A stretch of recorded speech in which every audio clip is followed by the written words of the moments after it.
Okay, guys, I want to go ahead and get started. First of all, I want to thank you for giving me a little bit of your Saturday or Sunday night. Sundays are always the time where I typically use to plan and get ready for the following week. That way I have a good outline of the tasks that I want to accomplish. I want to dive in. I know a lot of people have just become members in the last couple of weeks. We've only been live for about, 5 or 6 weeks now.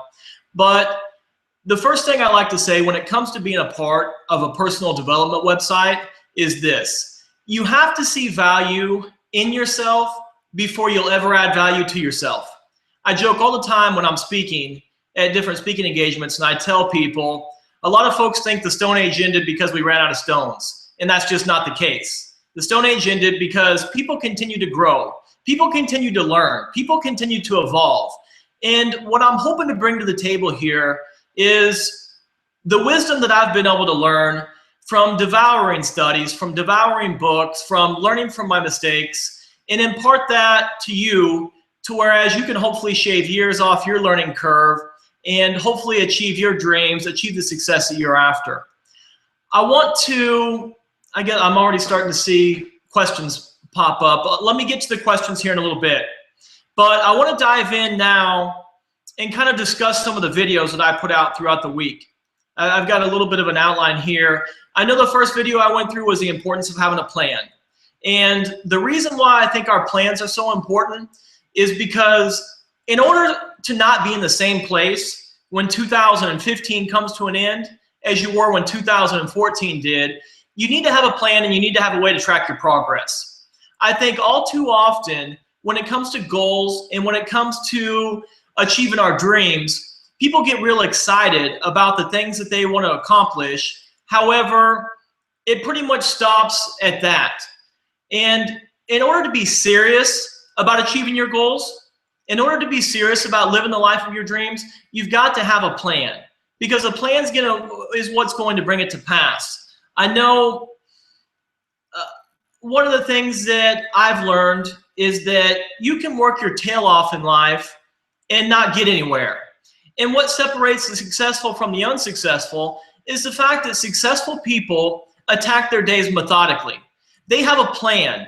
I talk about this consistently. I use the San Diego School of Medicine because they're the ones who revealed this study that talked about while you're sleeping at night, they call it REM sleep, your mind, your subconscious is actually going to work on trying to figure out how to align your world together, how to figure out how to bring your goals to pass, trying to figure out how to achieve any problems that may be out there. And for me personally, there's been several times I've spent hours trying to figure out a solution to something. I sleep on it and I wake up, I come up fresh in the morning and I have the answers that I'm looking for. A lot of people talk about change these days. One of my favorite quotes is that people will cling to an unsatisfactory way of life rather than change in order to get something better for fear of getting something worse. And I think it's the change that people fear. Tim Ferriss wrote in the 4-Hour Work Week that we'll rationalize our behavior just long enough and justify the things that we do to whereas we don't have to change until we find that pain threshold. But the way that you change, I don't believe you just wake up one day and say, I'm going to start running. I don't believe you wake up one day and just choose to live a healthy lifestyle or choose to get on track. You change by putting a plan together, executing your plan, and consistently working this plan. The founder of IBM, Tom Watson, was once asked how he took IBM from his garage to a global giant.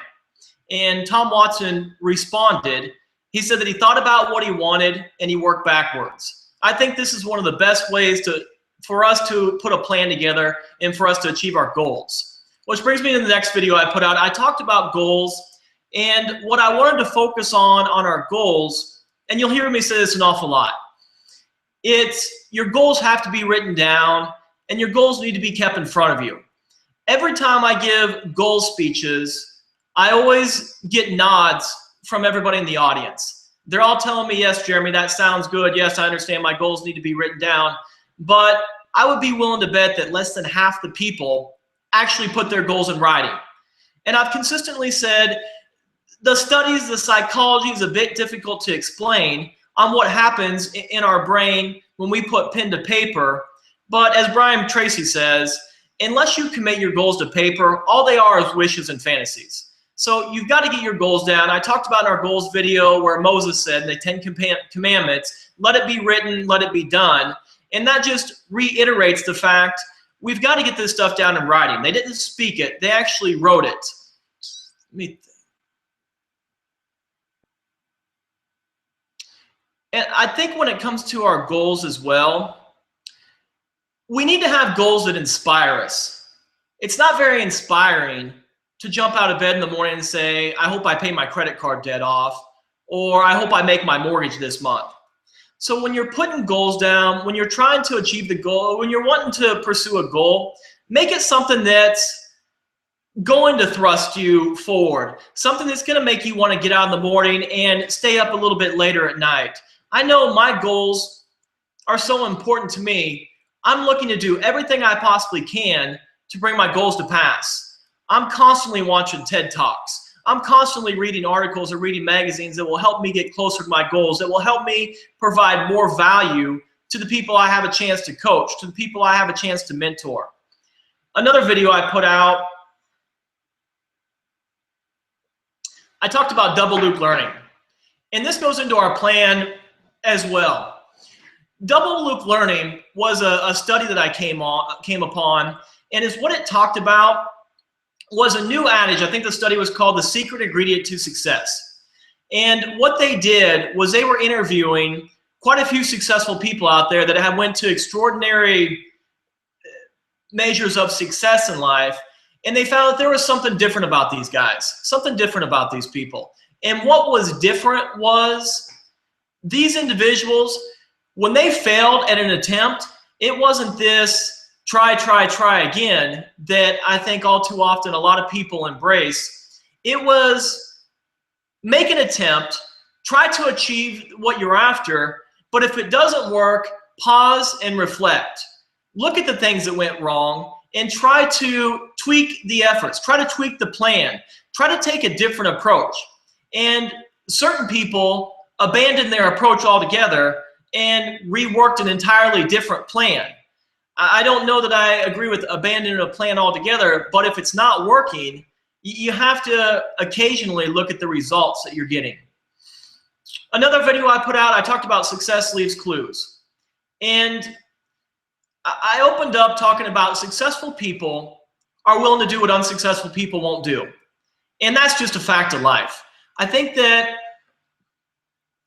the key difference between people that achieve success and people who don't, it's just that they're willing to get out of their comfort zone a little bit further. They're willing to not give up when other people are. They're willing to work the extra hours, put in the extra effort. And I talked about Pat Riley put out something new when he was coaching the New York Knicks where he called it hustle stats. And he said he wanted to measure results, but he also wanted to measure how many people were going after rebounds, even if they didn't get them. How many people were going after trying to steal the ball, even if they didn't get the ball. People that were making the attempt, people that were making the efforts. And he posted these stats in the players' locker rooms, and he noticed slowly but surely, having that up in front of them, their efforts went up substantially, and they ended up becoming a top-level team. Something really important I talked about in this video was in Napoleon Hill's book, Think and Grow Rich, he talked about the 5 characteristics that, this was an interview that he did. The interview was surveying hundreds of people and trying to narrow down the folks that had earned over $1 million a year for 3 consecutive years. And he found that the people who earned over $1 million a year, that was a lot of money back then, it's still a lot of money now, over a 3-year period, these people had 5 characteristics. 5 things in common that they were doing. Now, I'm not so certain that every one of us can emulate all 5, but I think we can pick up a couple of them. So go back and watch that video, if you would, called Success Leaves Clues, and write down those 5 characteristics that I talked about that Napoleon Hill revealed. Because I continue to be baffled.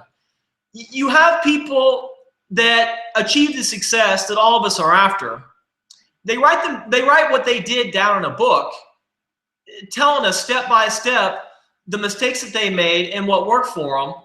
And then you have people out there who don't, I'll get to your question, who don't read these books. And so if you're serious about success, if you're serious about achieving, I guess, greatness in whatever field is it that it is that you're in, I recommend that you look at these TED Talks. I recommend that you watch these YouTube videos. You kind of sort through and figure out what is the best ones and which ones aren't.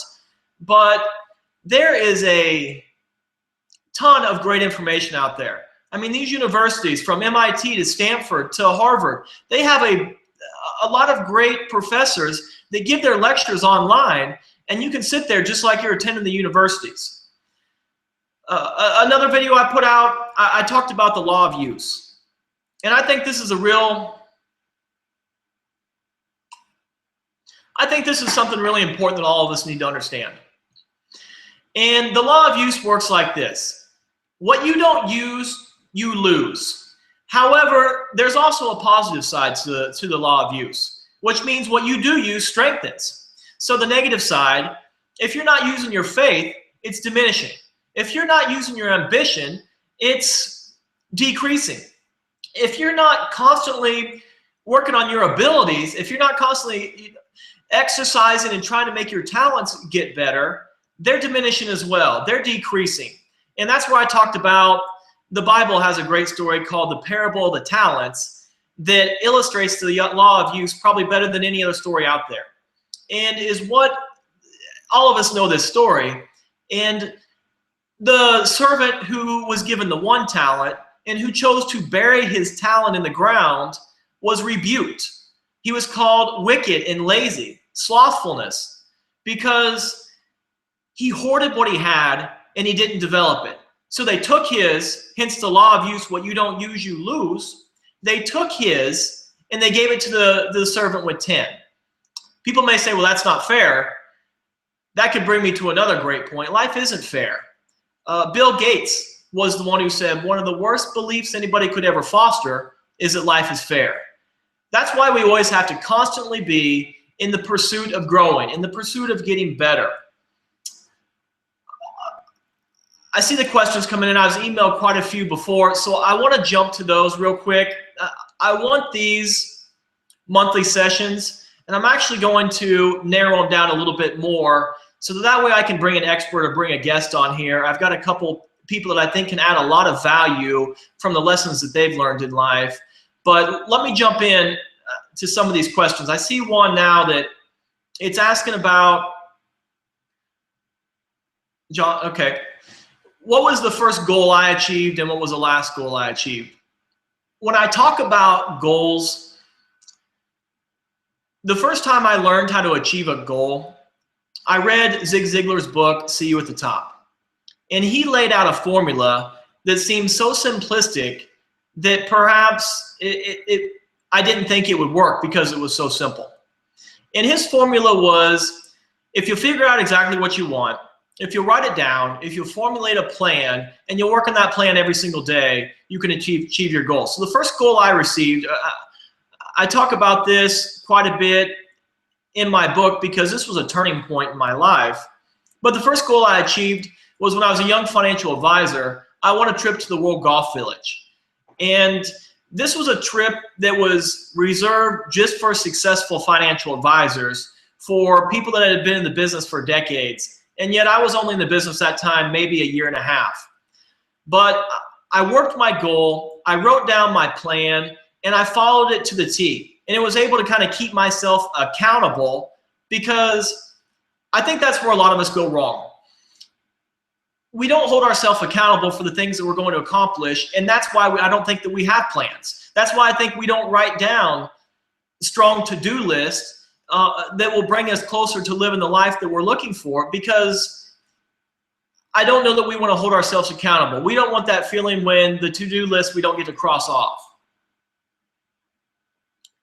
The last goal I achieved has to be launching thesecrettosuccess.com. And I'm proud of that goal probably more than most because I faced a lot of obstacles. when I was launching this website. It was important to me. I have a tremendous passion to share what I've learned with other people, to try to inspire people to take action, and to try to do it in short fragments so that they can gain the wisdom and go about and execute it in their lives. So the last goal I would say would be that. Another one. Do I have my goals written down on me now? Absolutely, I do.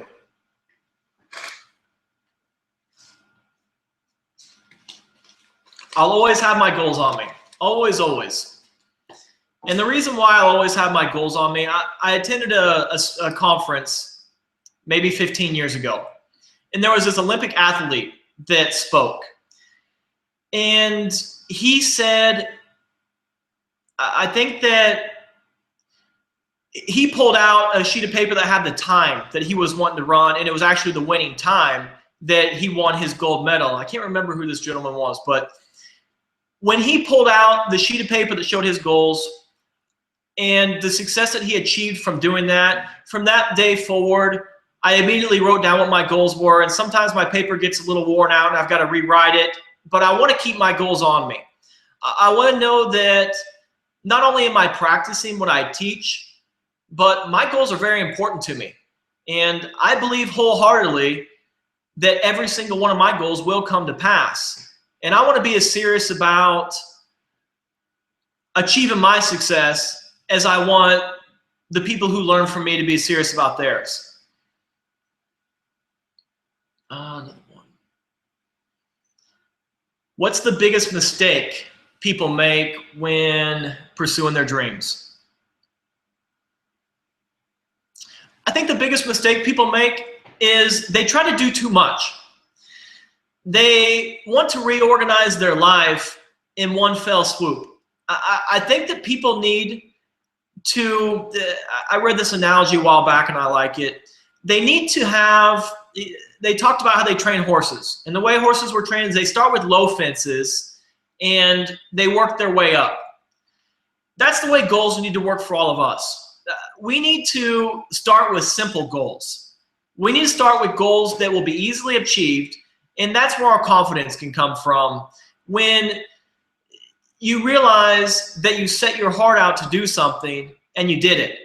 Because I'd be willing to bet that there's an awful lot of people out there that have never achieved a single goal. And once you start achieving your goals, once you start having some success, that success is contagious. Let's see.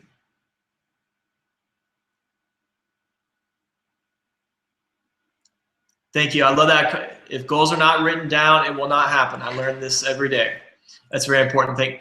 Another one is, how do you find confidence? How do you find confidence to achieve your goals? How do you find, how do you find confidence to achieve your dreams? Confidence, again, comes from achieving small goals, so you'll have the ability to go after larger goals. But I think it's where confidence comes from is facing adversity, facing obstacles, and telling yourself, no matter what, you're going to succeed. And staying on track, staying on course, being willing to take detours, but believing in yourself and believing in your own abilities. And probably the best way to believe in yourself and believe in your abilities is to stay away from people who don't believe in you and who don't believe in your abilities. When you're trying to do something significant with your life, the naysayers are going to come out of the woodwork. And they're going to start like this. They're going to support you. They're going to be on your side. And then when you start doing something that they didn't think was possible for themselves, that's where you're going to get people trying to instill their doubts in you. And so it's really important to get yourself in the right environment. I believe environment is everything. Think about a fish. If we were to take a fish and put it in a small bowl, it would grow to its environment because that's all it has to work with. But when you take it and put it in a sea or the ocean, it grows to that environment. So probably the best way to find the self-confidence, to pursue your dreams, and to achieve the lifestyle that may not sit well with others is to make sure you're staying away from negative people, making sure it's hard enough to convince ourselves that we deserve to live the life of our dreams. It's hard enough to convince ourselves that our ideas are worthwhile, and we don't need anybody else out there trying to discourage us from going after what we want. I like this. How do you recruit people to help you? And that's important. When you're achieving your dreams, when you're pursuing success, the saying is you need a dream team. And they also say if you can achieve your goals on your own, they're not big enough. What I found to work for me when you're a one-man show as I won't say names. You've got to transfer your vision to other people, and you've got to let them be a part. When you're recruiting people to help you, initially, it needs to be real small steps or real small advice or information or what they're bringing to the table. And then as they see progress, as they start believing in you and believing in what you're doing, I think you'll find a lot more people that will help you. Something I'm learning more every day is there's networks everywhere. I'm fortunate to be in Houston, Texas, to where we have a huge city with stuff going on all the time, but you can plug in to these meetup groups. You can plug into some of these Chamber of Commerce events. You can plug into some of these networking events. And I know it's time consuming. I know it's difficult to try to get out. However, I think you can find a lunch and learn once a week, or a morning networking event, or an evening networking event that you can write down a goal of attending one event a week and trying to recruit people there. And all you're really looking for is people to mentor you. The video I'm putting out tomorrow that you'll receive in the morning talks specifically about what do I wish I would have known when I first became a business owner 16 or 17 years ago. And the mentorship part is important. So I'll let you listen to that tomorrow. How do you measure progress? You measure progress with your plan. And your plan is what takes you from where you are to where you want to go. And this progress, and I think progress is the most important thing, because once you see yourself making progress, a tremendous amount of motivation will kick in. And you don't need to measure progress maybe every hour or maybe even every day. It's almost like baking a cake. You can't open the oven every few minutes and see how it's progressing. Progress might need to be measured after a week. Look back on your week. Look back on your plan. Hopefully you have your plan written down on what it is that you're after. Look back at your plan and see how you did. And something I used to do a long time ago is I'd grade myself.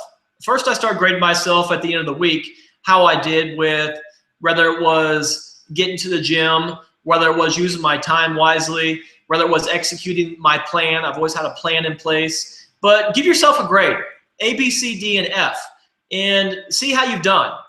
And reward yourself. If you can maintain a B average for a month, do something to reward yourself, because you've got to track your progress. You've got to measure what you're working on. And I think that's probably the best way. How do I develop a plan?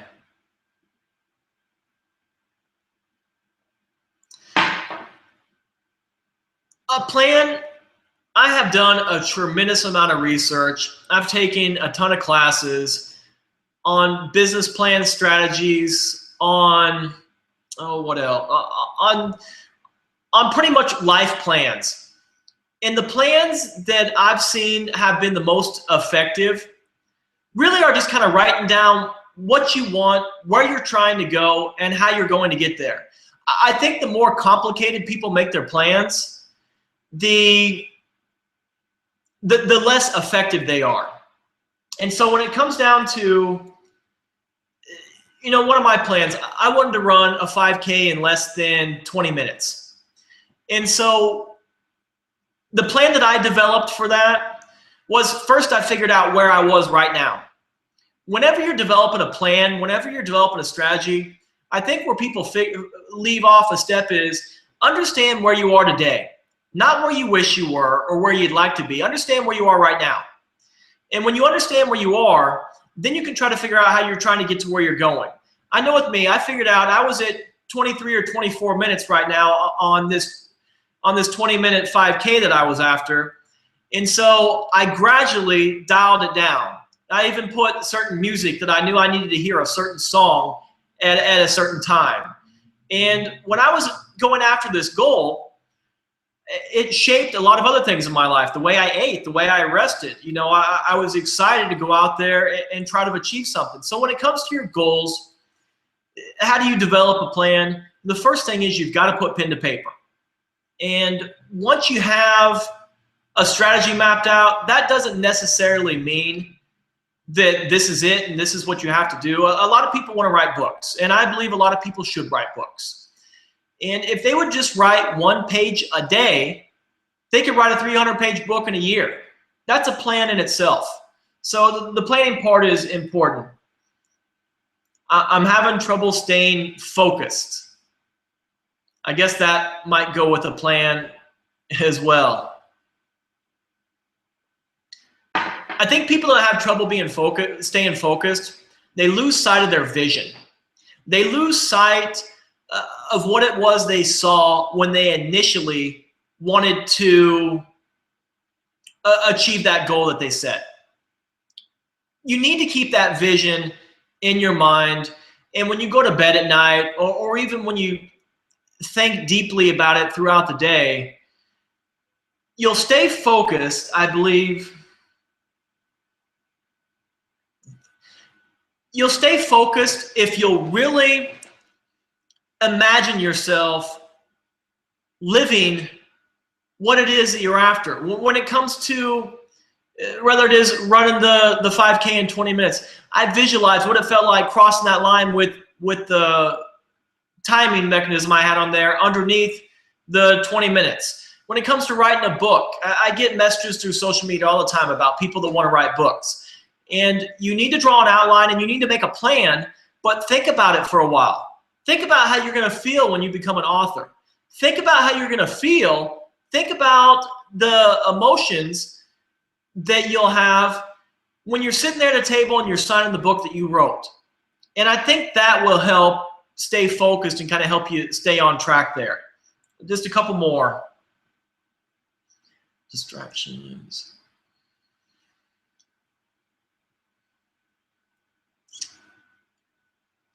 Kind of answered one kind of like that one.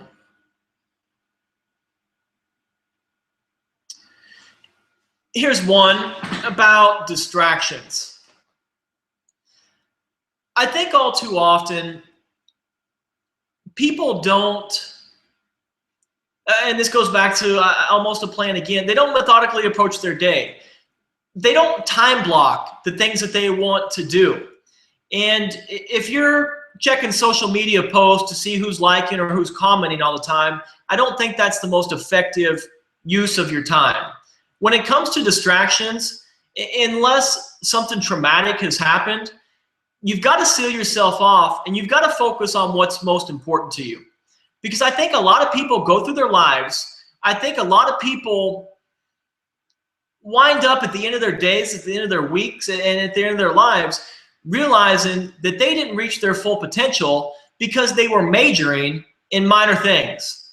When you look at your plan, when you look at how you're spending your days, if you find yourself majoring in these minor things, that's where you need to rethink your strategy. That's where you need to reevaluate who's around you and what's most important to you in your life. There's so many more. Email me your questions and I'll try to put out some responses there. I want to go through real quick when you do put your plan together, and I've already went over quite a bit more than I wanted to, but I want to go over real quick something called a SWOT analysis. You can Google SWOT analysis and it'll pull up a sheet. But once you figure out your goals and just focus on one, once you put a plan together to achieve that goal, run it through a SWOT analysis. And all a SWOT analysis is they want to figure out where your strengths are. What makes you uniquely different and gives you the ability to achieve what you're after. Opportunities. What opportunities are in your area? If you're in a big metropolitan area, I think that's a big opportunity. Please email me the rest of your question. If that's a big opportunity, if you're in a large area, you'll be able to link into a lot of other people and hopefully recruit some other minds that will help you, I guess, be encouraged and be inspired. And when you're around people that have faith in their future, that are trying to accomplish something in their lives, that's something that's real important to all of us. When it comes to our weaknesses, every one of us have them. And this is where we have to be honest with ourselves and brutally honest with ourselves. We have to understand that people aren't perfect, and the areas that we need to tighten up on, that's exactly what we need to do. And you're only as strong as your weakest links, and I believe focusing on your strengths, but you also have to make sure if communication is a weak point for you, you need to take some communication courses. If you're struggling with self-discipline, you need to figure out how to discipline yourself. One of my favorite quotes says something like, the best area of self-discipline is when you tell yourself what to do and you don't talk back. Self-discipline is very important to bring your dreams to pass, because you're going to have to tell yourself what to do. You're going to have to live you're going to have to live a few years of your life like most people wouldn't, so you can live the rest of your life like most people couldn't. And that comes from a lot of discipline. And then last is our threats when it comes to the SWOT analysis. If you're not planning for setbacks, if you're not planning for obstacles, then you're naive. They say an expert's someone who says the project will cost more than everybody else and will take longer than everyone else. You have to plan for these things, and you have to meet them, and you have to understand that disappointments are just the way life works. And I think when you prepare yourself for these setbacks, it gives you the ability to stay on course, rethink some of your plans. As we talked about in double loop learning, not this try again, more of the adage to sit back and learn from why something's not working out and then take a new approach. I still go ahead and email me your questions. I really appreciate everybody taking their time out on a Sunday night. My goal is to do the best I can to add value to you in the shortest amount of time as possible. I know I went over today, but I'm going to spend some time, these next few videos I'll be releasing, not the one tomorrow morning, talking about habits. I want to talk about how habits are formed. I want to talk about how to get rid of the ones that haven't necessarily been all that pleasant in our lives. And I want to talk about some studies that I've read that show you how to implement the habits that have worked for a lot of successful people out there. So thank you guys very much for giving me some of your Sunday night. And as always, if you want to keep me around for a long time, if you want to see more videos, I continue to say, don't keep me a secret. Tell your friends about thesecrettosuccess.com. Thank you all again.